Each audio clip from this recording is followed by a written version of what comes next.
Saudara sekalian, saya mengucapkan terima kasih kepada panitia yang telah mengundang saya ke rumah aspirasi relawan. Bagi saya ini bukan kampanye, tapi dialog. Bagi saya, karena pertama ini tempatnya di kantor relawan yang orangnya sudah pasti pilihan politiknya, ya. Sehingga saya merasa tidak perlu kampanye, ini sudah punya pilihan semua yang ada di sini. Ya. Lalu yang kedua, ada aturan-aturan tentang kampanye.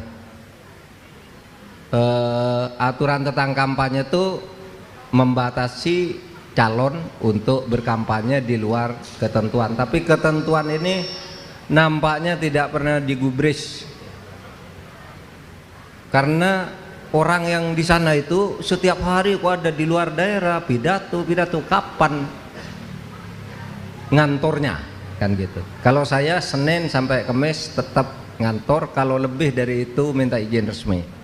Seluruh kerjaan masih saya lakukan, tapi kok banyak orang nih, kemarin ada di Jawa Tengah, besok ada di Sulawesi, besok ada di situ lagi. Ini sehingga saya katakan loh, kalau misalnya saya melakukan itu kan bisa juga gitu, tetapi saya enggak. Oleh sebab itu kita proporsional. Malam ini saya akan menampung seluruh pertanyaan dan pernyataan yang itu nanti akan menjadi dokumen yang saya miliki baik sebagai Menko Polhukam maupun sebagai bahan bagi saya untuk debat-debat, untuk diskusi-diskusi di dalam Cawapres. Oleh sebab itu saya juga tidak pakai baju tertentu, ya. Tetapi hati kita sudah satu frekuensi, ya. Baik, saya akan memberi pengantar aja dulu biar ada ininya, biar agak resmi pengantar, lalu nanti diskusi ya. Siapa aja boleh menyampaikan apa saja dan bertanya apa saja. Saudara, ini adalah dialog diaspora NTT bersama Mahfud MD, Menko Polhukam Republik Indonesia. Indonesia memiliki wilayah membentang dari timur ke barat, dari utara ke selatan, dari Sabang sampai Merauke, dari Pulau Rote sampai Miangas. Daratan, lautan dan kepulauan mengisi wilayah Indonesia yang dihuni oleh penduduk dari beragam suku, agama dan kebudayaan. Adalah menjadi tanggung jawab negara untuk senantiasa menjaga keberagaman masyarakat agar tetap dalam satu ikatan kebangsaan, yaitu Indonesia. Saudara sekalian, hal itu dilakukan dengan melindungi segenap bangsa dan seluruh tumpah darah Indonesia serta mewujudkan sosial bagi seluruh rakyat Indonesia. Setiap wilayah termasuk NTT memiliki hak yang sama atas pembangunan, kesejahteraan dan kemajuan. Perbedaan lokasi geografis, perbedaan suku dan budaya tidak boleh melahirkan perbedaan akses terhadap pembangunan dan kesejahteraan. Namun demikian harus diakui kondisi kita saat ini belum mencerminkan kesetaraan dan pemerataan antar wilayah. Hal itu dapat dilihat dari pertumbuhan ekonomi. 80% disumbang oleh wilayah barat Indonesia, sedangkan dari wilayah timur pertumbuhan ekonomi itu hanya disumbang 20%. Perekonomian dari keseluruhan 100% itu masih berpusat di Jawa yang menyumbang 57% dari perekonomian nasional. Ketimpangan inilah yang mengakibatkan beberapa wilayah masih ada kondisi di bawah rata-rata nasional. Salah satunya adalah Provinsi Nusa Tenggara Timur.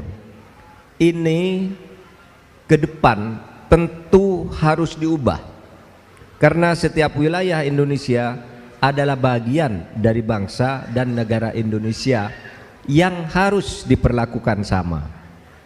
Setiap daerah, apalagi Provinsi NTT, itu memiliki potensi besar baik dari sisi keindahan dan kekayaan alam maupun dari kekhasan budayanya. Provinsi NTT saat ini secara geopolitik juga menempati posisi strategis karena berbatasan langsung dengan negara lain yang tentu mengemban peran di bidang pertahanan, keamanan, ekonomi, dan diplomasi. Potensi tersebut kita yakini dapat dikembangkan untuk menumbuhkan perekonomian dan mewujudkan kesejahteraan sosial yang adil. Yang diperlukan adalah keberpihakan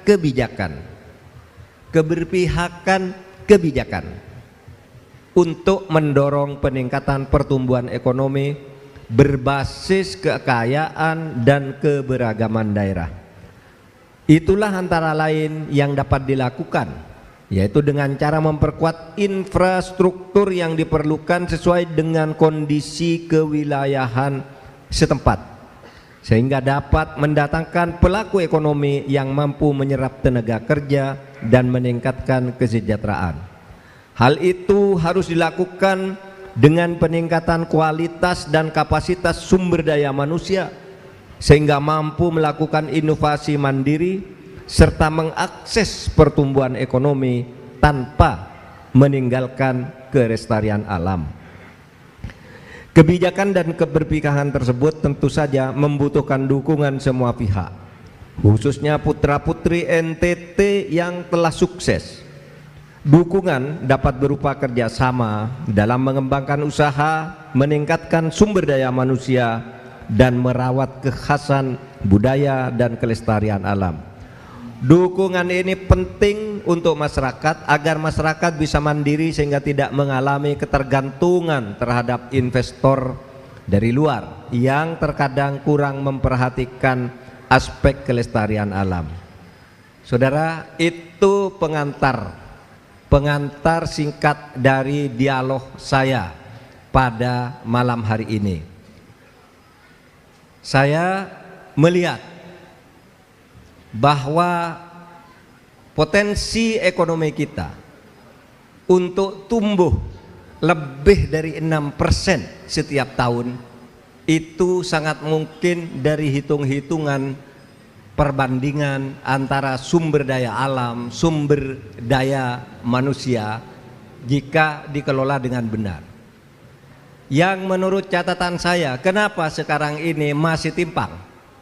Kenapa sekarang ini pertumbuhannya belum menyentuh 6%? Teorinya banyak, tetapi bagi saya teori yang paling bisa menjelaskan itu semua adalah karena di Indonesia ini terlalu banyak korupsi, sehingga saya katakan teori apapun yang Anda pakai, kalau tidak mampu memberantas korupsi, sekurang-kurangnya menghentikan keberlanjutan korupsi dari waktu ke waktu, maka pertumbuhan ekonomi tidak akan pernah mencapai maksimal. Oleh sebab itu, saudara sekalian, saya sudah pelajari ekonomi itu sektornya apa saja sih. Ekonomi itu, pertumbuhan ekonomi suatu bangsa kan sektornya 4. Sektornya hanya 4. Satu, belanja pemerintah. Yang kedua, konsumsi masyarakat. Yang ketiga, ekspor dan impor, ya. Yang ketiga, ekspor dan impor, dan kemudian digitalisasinya yang diperlukan di situ. Nah, saudara sekalian, oleh sebab itu maka di seempat sektor sumber pertumbuhan ekonomi masyarakat itu ya korupsinya terlalu banyak. Nah, kalau itu diatasi, itu korupsi, misalnya saya mencatat 4 tahun terakhir, saudara, kasus-kasus yang saya tangani saja itu menyangkut korupsi 701 triliun. Itu yang saya tangani. termasuk diantaranya BLBI dan lain-lain, saudara. Sehingga kalau ini 701 triliun kita bisa selamatkan lalu bagi ke UKM-UKM di bawah, itu pertumbuhan akan cukup bagus, pertumbuhan ekonomi. Lalu ada yang bicara pemerataannya bagaimana Pak? Ya, pemerataannya itulah dalam pandangan saya, pemerintah ke depan tuh ke atas untuk pengusaha dan perusahaan besar itu biar mengerjakan pertumbuhan. Kelebihan dari pertumbuhan ini kita yang membagi untuk pemerataan ke tingkat bawah, termasuk mengatasi ketimpangan antar satu daerah dengan daerah lain, termasuk tentu saja NTT yang harus menjadi bagian dari prioritas utama untuk pembangunan ke depan.